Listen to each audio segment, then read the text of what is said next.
Hello, and welcome to this episode of the Pricing Lady podcast, where smart business owners price with purpose and profit with clarity. Today, I am excited to have special guest Alex Mary joining us. He's a public speaking coach, founder of Mic Drop, and someone who has completely restructured how he prices his work. Hello, Alex. Welcome. Janine, it's so good to be here. I feel like this could be a therapy session on my pricing journey over the last 10, 11 years, something like that. We're looking forward to hearing about what you've learned along the way. First, can you share with us where you're joining us from today? I'm down in Dorset. LinkedIn says I live in London. That's just categorically not true anymore. I go up to London when I need to, but I'm on the south coast in Dorset in a town called Swanage. What's one personal or professional superpower? I'll go professional. The professional is helping people unlock speaking as a growth lever for their businesses. Excellent. I love it. And what's one thing that maybe most people don't know about you that you'd like to share with us today? Well, you could almost link this to the personal superpower, which is I've got a very refined palate for loose leaf tea. I've become, over the last 2 or 3 years, a serious tea snob. And that's a problem for anyone who has tea. I go over to someone's house and they've got tea from the supermarket. I have to do everything to restrain myself. So Lipton tea bags won't do it, will It's they? not going to happen. No, afraid not. Why don't we shift and you can share with us a bit about what kind of work you do and what people usually come to you for? Most people probably know me as a public speaking coach. I used to run one of TEDx's events in southwest London. And a lot of the work that I've done over the years has been helping people create talks and big stage presentations so that they can use it to create change or raise funding or things like that. But these days, I spend most of my time running a community called Mic Drop. And that's really where we focus on the business of speaking and turning the engagements that solopreneurs are often delivering, whether they're free engagements or whether they're paid engagements, into tangible business results. Something that a lot of people want to get into, but they don't really know how to build that part of their business. Yeah. Excellent. It's a really fickle world, and the fickleness extends into the fees element of that world too. Yeah. We're going to come back to that. But I'd like to take you back in time when you first started your business and that first time that you had to set a price for something that you were offering. Can you remember what that was like for you? I can remember it vividly. I had just come back from New York on a failed job opportunity that went horrendously wrong. And I'd been running TEDx Clapham sort of as a side hustle, which was a volunteer initiative. And I was like, I know I want to start my own business. I have 6 weeks of money left. How am I going to create something from nothing? And I thought the only thing I really feel like I know how to help people do is land TEDx talks. That's sort of where my expertise lied at the time. I had zero audience. So I messaged Google Campus, who at the time had a co-working space in East London. And I said, how about I come and run an event for you and you just share it with your audience called How to Land a TEDx Talk? And they agreed. 160 people ended up on the waitlist for the event. 80 people showed up on the day. I had nothing, no products, nothing. I didn't know what, I just felt like just giving this talk would be the right thing to do. Uh-huh. And the talk seemed to go pretty well, but I had nowhere to send anyone. And then 2 weeks later, I was like, I wonder whether I could turn this into a business opportunity. I mean, this is how lackluster it was. I sent everybody a message who attended saying, thanks so much for attending. I lied. I basically said, a load of people have asked me whether I could help them personally with landing TEDx talks. Um, so I've put together this 6-month program, Mhm. and it's going to cost you £200 to be part of it. 6-month coaching program, £200. And that's how it started. And it blew my mind. Wow. 10 people signed up. Okay. And I couldn't quite believe it. And I was like, great, that's going to get me through the next 3 months. And that's how everything, my whole business started. It was Wow. really zero strategy, a fair amount of fluke, Mhm. and terrible pricing. And where did the 200 pounds come from? Was it just you just pulled it out of nowhere, or did you actually do some research or? I did nothing. I just You did plucked it nothing. out You of just I made it just up. plucked it out of thin air Okay. and just hoped that it might come of something. Okay.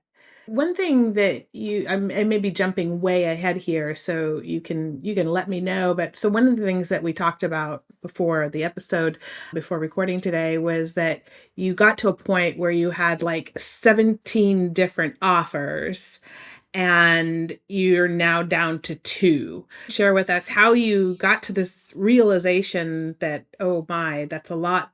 I'm guessing that was the realization, and how you went about cutting it down. And what was related to pricing in that? Sure. So if you skip forward from that event I ran at Google Campus Hmm. to 7 years later, I'm a bit of a slow learner.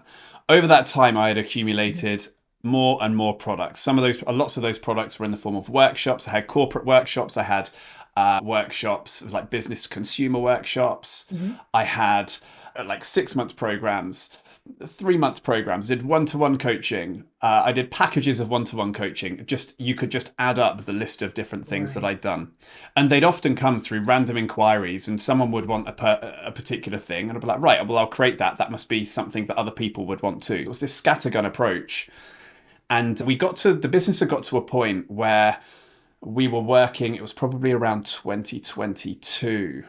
Mhm. We were just flatlining every single year for 3 years in a row. And by the end of that third year, I was working harder than I'd ever worked before. I was working way harder than I was 3 years before. Something wasn't Mhm. right. And it took me a really long time to admit to myself that I didn't have the skill set to take myself to the next stage without some external help. Right. I worked with my wife. We were 2 months away from not being able to pay my wife. She didn't know this at the time. And I would have obviously not paid myself too. I should include that. I wasn't going to stop paying Livy before I stopped paying me.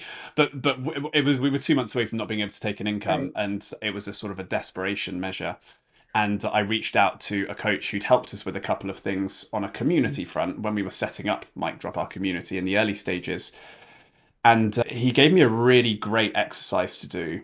And he told me to write down every single product that I had, how much I charged for them, and then how much I enjoyed each of those things. And it was so interesting, the correlation between what I was charging to the amount I was enjoying the thing Yeah. was.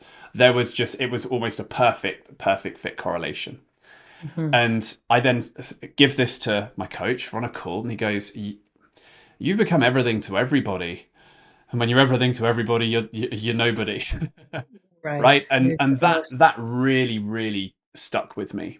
From that point onwards, it was about saying, okay, well, the first thing we've got to do is remove some of the products that you aren't enjoying. We don't. This isn't some big public announcement.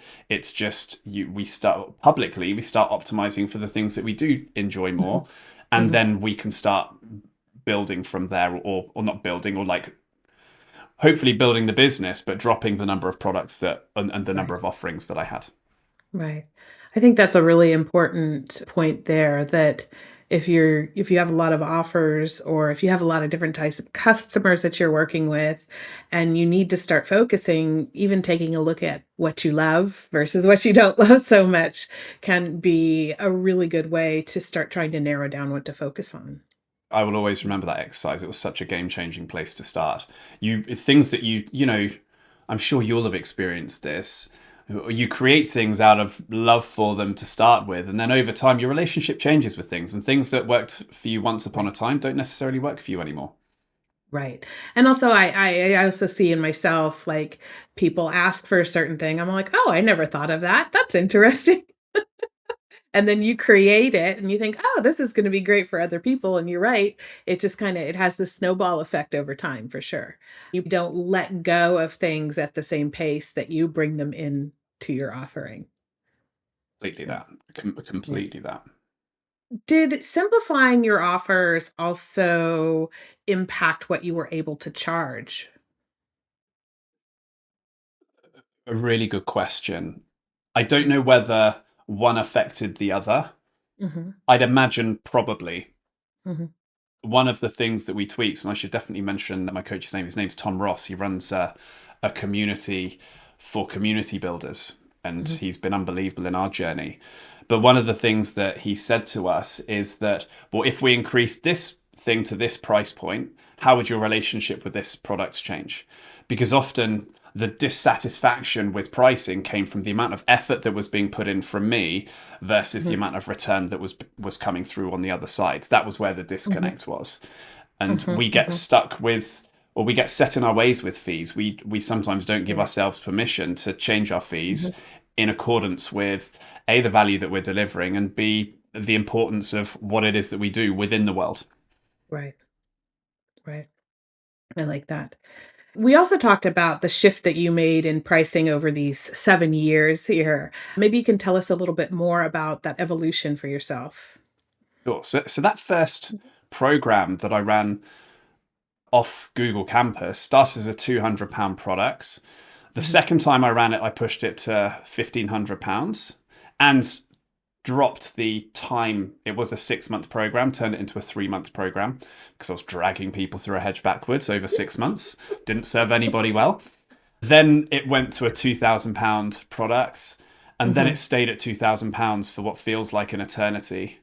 And then it went in the last sort of 3 years. It's gone from Mhm. 2,000 to 3,000 up to 5,000, Up to and 5. so that's where the product is now. And what in your thinking changed, if anything, that made you feel like this was possible or necessary even? I think it was facing the reality that I tried other things before and nothing had changed, nothing had affected the bottom line. What did Mhm. give me some real confidence, particularly going from 2,000 to 3,000, which is a 50% jump, which Mhm. is significant, Mhm. was it was no harder to sell a £3,000 program than it was a £2,000 program. When I did the jump again from 3,000 to 5,000, actually, I felt more confident the second time I did that jump because I'd Mhm. seen there was no more friction than before. People either do want to do it or they don't want to do it. Mhm. Right. Did it change who joins your program? You tend to get a higher profile person. I Mhm. think certainly one of the things that I've learned is the higher your price point, it's an amazing filter. And I've Mhm. definitely seen this in the world of speaking fees, which we can talk about a little bit later. But it's amazing. It Yeah. is an amazing filter, and it's a first sign for quality in some respects too. Mhm. And if you're not Mhm. able to deliver that stuff, it will come back to bite you. but Yeah. the reality is that in my experience, the people who are so price conscious and incredibly careful with the pricing that they put on, they care about their products so much. They offer an amazing service. They're often underselling what the Yeah. thing's worth. Yeah. Yeah. Yeah. I mean, of course, I see a lot of underpricing, and a lot of people worry very much about their clients being able to afford it. And while that's not a bad thing, it's also not a good thing. There's too much in trying to anticipate what other people can afford to do rather than telling them, okay, this is what you're going to need to invest for this, and then allowing them to decide, yes, it's right for me. No, it's not. And if it is right, then this is how I'm going to be able to, to make that happen. The other thing that came across, sort of riffing off that, Janine, was Mhm. the amount of commitment that people were showing to the cause was Mm. insane. At the end of this program, we'd bring people together to get their talks filmed in a theatre, and we'd have people Mhm. traveling from different continents to be there for the day. I Mhm. mean, that's serious commitment. Whereas prior to that, it would be a struggle to get someone to take the day off work, right? So it's amazing how Yeah. your clients' attitudes change to the products and how seriously they take those too. Yeah. Yeah. It changes on both sides, that's for sure. You did a survey around how speakers price their engagements. Why don't you tell us more about what you did there and what were some of the things that you learned? So this came about because and I found this with my own experience too. I was going into organizations, charging for training, etc. I never knew how to price anything. I was always certainly quite cautious with my pricing because I thought that would Mhm. create more yeses. I found that technically doesn't isn't what happens. But when I started to move away from the corporate training side of what I was doing, so many people were coming to me, or I was hearing, how much should I be charging for this thing? And my honest answer was, I have no idea. And the only way I thought I could actually be able to guide people perhaps in the right way was to do a load of research. So I created the Mic Drop Open Speaker Fee project. And it was just a questionnaire that people could fill in. Anytime they'd landed a talk and been paid to speak, they could fill in this Mhm. questionnaire anonymously. And when we collected 500K's worth of data, I then did a huge amount of research trying to piece together, where does paid speaking engagements come from? How much do people charge? What are the levers that impact the fees that go down? All of that stuff. And it was a really interesting experience. I think that one of the biggest takeaways from the whole thing is that everybody thinks everybody else is charging more than they are. Everyone is Love that. convinced. But then the reality was, it was something like Mhm. 83% of the talks that came through Mhm. were under £2,500. So Yeah. it wasn't a huge amount of money. So it was really starting to. So I think for a lot of people, that initial stat there made them think, oh, okay, maybe I'm not as far away as I think. But everyone overinflates what everybody other people are doing, and we kind of get into this envy and jealousy and Right. all of that stuff. Uh-huh. Uh-huh. Did you see any patterns emerge from the information that you gathered that would be helpful for people who are out there trying to figure out how to price themselves? I think where you land those engagements is a really big one. We see a lot of people ranting on LinkedIn about being asked to speak for free at International Women's Day. Well, the data tells us that if you want to get paid good money to speak, speaking at social media awareness days is not the way to go about it. So, Yeah, so you don't mean geography so much as the types of clients, I guess, is really what it is. yes, so geography does matter. Mhm, So I mean, if you look at where and how speaking fees change, the UK is probably one of the hardest places to get paid. What most people would consider to be good money to speak, mhm, but that starts to increase when you head mhm, to somewhere like Europe, right? It can add 30% to your fee. Yeah, mhm, if you're speaking in the US, then you can almost double your fee. So mhm. location dependence is certainly a big factor. Oh, Um, interesting. Do you have any indication as to why, for example, in the UK, there's lower paid opportunities? I'm not entirely sure why that's the case. Okay. But it certainly seems to be the case. I would also say there'll be something around if you're being flown in to speak in another country, there's a level of um, there's almost a bias that works in your favor if you are being shipped over to deliver something. I think there's certainly something in that. But in terms of where these paid speaking engagements are, Mhm, social media awareness days like International Women's Day, Pride Month, all of that stuff, that's where your sort of your low to free, most of your low to free stuff is. mhm, Then there's another category, which is your training, your offsites, your team building, your awareness days, and there's really good money to be made in that space. You can be charging from 3K virtually all the way through to 20K plus, depending on what the nature of the mhm, engagement is. mhm, And then the final type of event is what we call the big budget event, and the big budget event is what we think of when we think of paid speaking. It's the bright lights, it's the big stage with amazing production and TVs, but it's not happening at industry conferences, which is right. where everyone thinks it's happening. It's happening internally. These are internal conferences that are happening for employees, Mm, or they're internal conferences that are happening for clients. If you want to be paid to speak, you need to go corporate. These mega conferences, everybody's speaking for free unless mhm, you're famous enough to sell thousands of pounds worth of tickets. If you know where to look and you right, just like, I'm not going to speak at industry conferences now unless there's a clear path to a return on mhm, investment for me, you just right, rule that out and you've got a load of right. time back from your day and you can focus on the stuff where it does return. Right, right. Now, I also thought it was interesting the gender differences that you found. Can you tell us more about that? Insane. So we hear a lot, and I really wanted to dig into the gender pay gap Mhm. And we found that if we just take all of the data, women typically are charged 34% less than men do. Mhm. But we wanted to dig in a little bit deeper because we didn't think that that told the whole story. So what we did Right. then was we excluded all of the fees under £1,000, and the gender gap shortened. There was only a 12% difference, and it uncovered this absolutely incredible stat. I say incredible, it's not a good stat, but 74% of paid engagements under £1,000 were Right. delivered by women. Mhm. There was a higher propensity for females to deliver, to just charge a little bit. Mhm. And so there's certainly something in that. Yeah.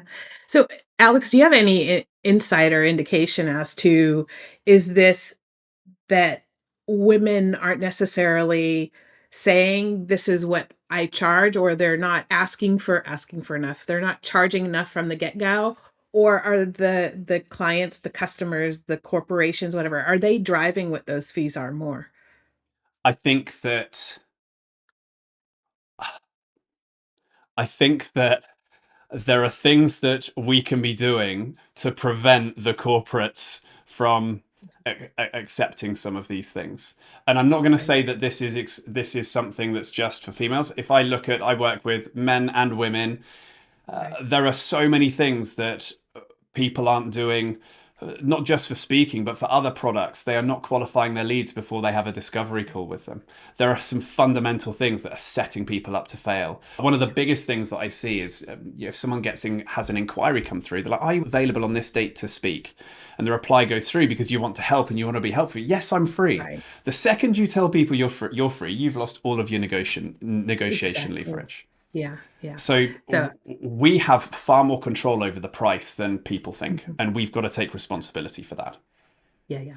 That's my feeling as well, and my experience, what I see with myself and with my clients, that it starts with us and the decisions that we make before, even before we get an inquiry. Right? And having thought about those things in advance so that when the inquiries do come through, you have a sort of a process you can follow. I did one of my episodes that went out 2 weeks ago was talking about how referrals can mess with your pricing. And it's similar here because, one of the points that Selena made was that when you get a referral, you kind of don't vet the referral as thoroughly as you might someone who wasn't referred to you.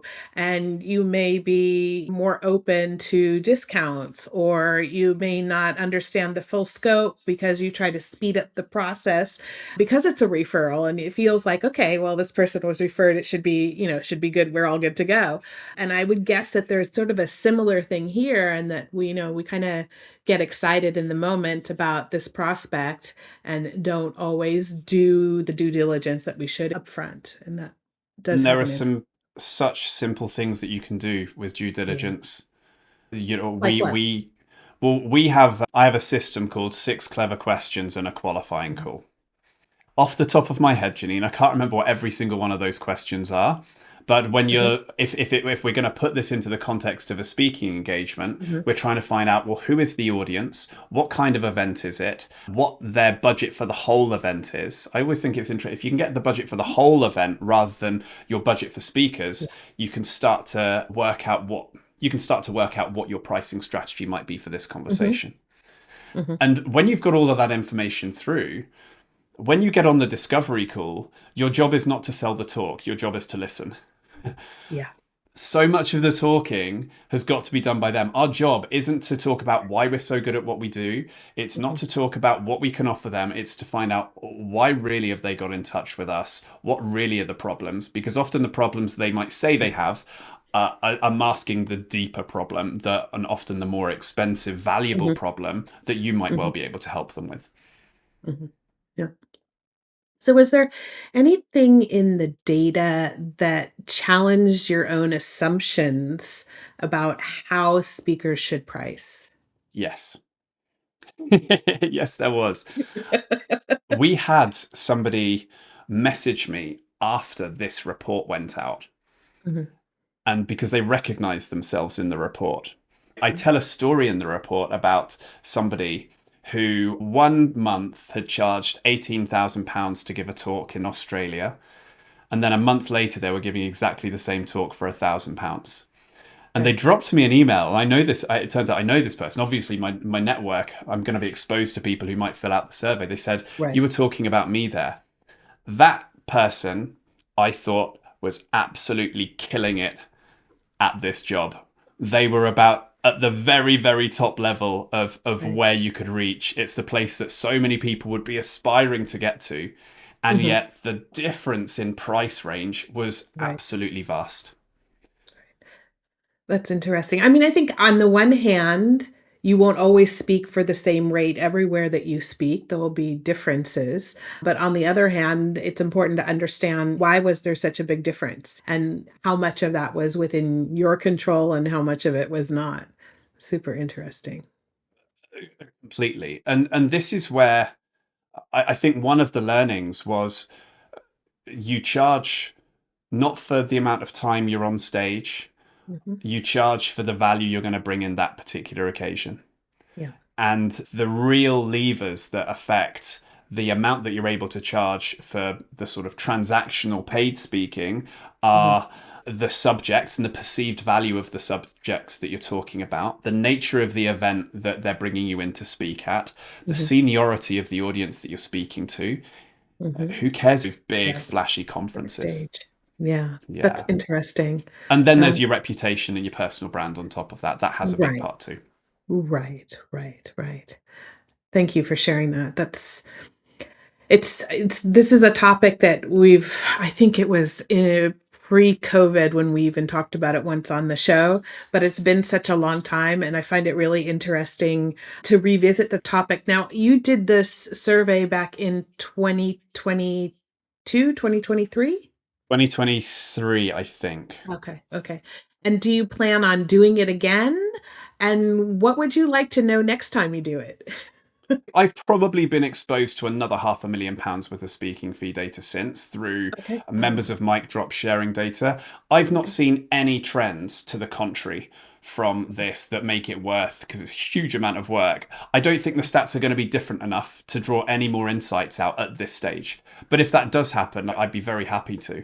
But it doesn't feel right yet. I think that everything that you read in this report will give you a really accurate reflection of where things are at and where the caps are for things too. Okay. So if we, start to wrap things up here, one thing I'd like to understand from you is what do you see differently about pricing now compared to before the survey or even when you first started your business? The biggest thing is price for value, and Mhm. really understand the people that you're speaking to and know that pricing isn't fixed. You get to decide how much you're going to charge a particular group. You get to decide when you're going to speak for free and when you're not. Mhm. The art of negotiation, an old business mentor of mine shared this with me years and years ago. The art of negotiation is knowing you can walk away. You don't have to say yes to every opportunity, and evaluating the the the time that it's going to take to prepare for the engagement. Maybe a certain engagement isn't worth your time. We can get suckered into thinking we have to say yes to everything to get going. I would Mhm. much rather people were extremely strategic about where they were speaking. Right. And actually, the paid speaking, I worry that it is this thing that is feels very seductive and really appeals to our ego. I actually think the real value and some of the bigger opportunities are in speaking for free. I posted about this on LinkedIn this Mm. morning, and I was talking about how if you deliver the right message to the right people in the right room and you've got the systems and the infrastructure underneath, maybe speaking for free is it's much easier to earn 30,000 to 40,000 pounds from an hour of giving a talk if you've got products and so forth to sell as a Behind it. result than it is to, Right. without the personal brand clout, to just charge a 40k fee. Right. Just not too many products, right? Just not too many products. Yeah, exactly that. One. Is there something that you believed earlier on that you no longer believe? Mm. Might sound controversial, or it might sound like I'm lazy. I used to believe that the higher your fee, the more time you have to put into the product you're delivering. And I don't believe that that is true. That's a big one because most people associate what they charge with the effort they put into it. This is something I'm constantly working on with on my clients. Retraining, I liken it to meditation. So, you always kind of go return to the breath. That's your anchor. And in pricing, I'm always like, your anchor should be value, not effort. So if you find yourself thinking about hours, think about the value as well. If you're looking at the competition, make a habit also look at the value. Just always come back whenever your mind wanders, bring it back to bring back value into focus. And I think that that's very true, that people default to effort. Where do you think that comes from? Well, what most people learn about pricing comes from being a consumer. So if we look at, you hire a plumber, usually people were charged based on effort, so a lot of the things that they do on a regular basis, services that they're paying for on a regular basis, were traditionally based on effort as opposed to value. Interesting. I think that You can see a large amount of it comes from that, but it's also easier and more tangible for people. Yeah, you can value see why people sounds. burn out, can't you? Yeah. Oh yeah. Mm-hmm. Yeah. If we've got that ingrained, effort it equals reward. Yeah. If we have that ingrained in our psyche, it's very, very easy for us to, Yeah. yeah, burn out. Many of us were raised that way. I know I was raised, do the hard work, get the reward. Do the hard work, get the reward. There's no reward if you don't do the work, right? I think that's also something that a lot of people are raised with. Yeah. All right. What's one thing you'd like people to remember from our discussion today, Alex? I think if there was one thing, it's there's no such thing as a set fee. That's a great place to start. And if I was going to give a bonus one, Mhm. you are totally within your rights to ask for 100% upfront. Yes. We didn't talk about that, did we? Thank you for bringing that in. Can you tell us more about that? It actually weaves in really nicely with what we've just been talking about. Yeah. We are almost brought up in a culture with everything around us. You do the hard work, then you get paid. That's the order things have to go in. Mhm. But just because that's how some people like to operate, it doesn't mean that we have to operate that way. Our time is Mhm. precious, and ultimately the stakes for us, if something happens in the time between you booking the engagement or the thing and the thing actually starting, and it's not on, you don't have anything to protect you. Whereas the Right. organization, well, they're fine. They're not going to even blink. It's not a big deal for them, but it is a big deal for us. We have to Yeah. look after ourselves first. And Mhm. as long as we're providing the goods and the value, nobody will complain. Right. Exactly. Excellent. So, Alex, what's next for you in your business? Where are things headed? It's a really exciting time for Mic Drop. We've got 170 members now. We have somehow managed to build this amazing group. They even do stuff without me now. They all connect and they meet up and and they do stuff without me. A lot of what we're focusing on, particularly over the next 12 months or so, is Mhm. we've done so much on the paid speaking side. So many of our members are doing the paid speaking, doing that side well. But it links back to what I was talking about a little bit earlier. I actually think that the bigger opportunities on the table are with the free talks. Mic Drop was born out of a talk I did in a small tent at Ideas Fest 3 years ago. That's changed the trajectory of my career. Mhm. If I look Mhm. at where speaking is incredibly fulfilling for people, where it's changed government legislation, like MBEs, OBEs, all of that stuff, it's often from the free stuff that you do, but Mhm. how you leverage that and having the systems in place to leverage that's really important. So a lot of the work we're doing now is making sure that it's not just the paid speaking engagements that generate Mhm. ROI, it's the free ones too. Okay. Excellent. I love that. Look forward to hearing more about it. Where should people go to find you if they'd like to know more about you and Mic Drop?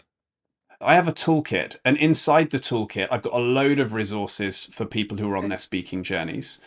Um, and one of the things in there is the report, the Mic Drop Open Speaker Fee project. So if you want to dig into the world of speaking fees and start to use that to curate your strategy, that would be a great place to start. Excellent. So we'll pop that link in the show notes. And I can tell you guys, the report is really interesting. We covered some highlights from it, but there's a lot more information in there that you're going to want to understand and take a look at. So thank you, Alex, so much for being with us today. It's been loads of fun. Thanks for having me. Yeah. So, everyone, thank you so much for joining us for this episode of the Pricing Lady podcast. If you want to support the show, the number one thing you can do is share the episode on social media and tag me and Alex as well. That helps get the word out and gets other people exposed to the show. Thank you so much for joining us. I wish you a great day. And as always, enjoy pricing, everyone.